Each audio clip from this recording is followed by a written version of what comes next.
At this point, you might be thinking ego is your enemy.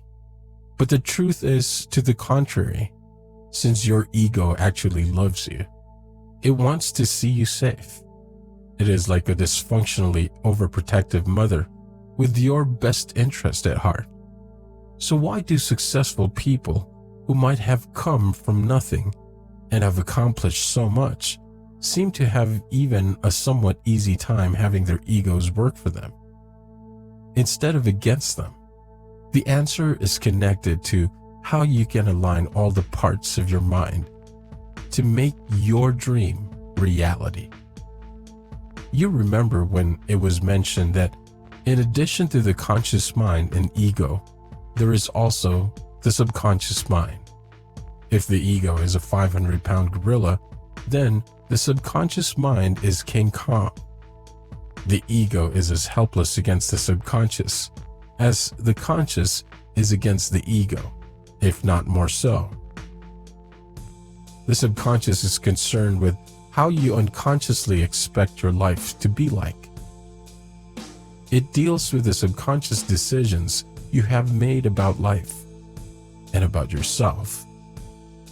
As relating to various areas of your life, these decisions or beliefs can be the diametric opposite of what you think of your chances to succeed inside your conscious mind. The subconscious is the deepest part of your mind, and it will beat your ego to help you succeed no matter what, if it is programmed correctly. The people who find great success subconsciously see their eventual success as something that's obvious. They can see themselves in their vision enjoying the fruits of their success without feeling bad. Feeling bad when thinking about success would indicate they didn't believe in accomplishing what they want. How do they believe it? How is it possible for someone to change their subconscious wiring? Because when you've reached a point where you take your success as granted, not only will you tend to say and do all the right things, everything seems effortless. You're in flow and get the results you want.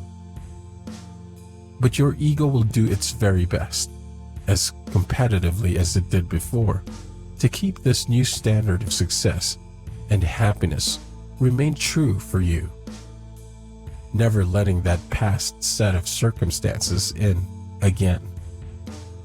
After all, the ego hates change, and as it sees how your desire having to come to pass makes you even happier, it identifies any lower standard of living as unfamiliar, a threat to your survival.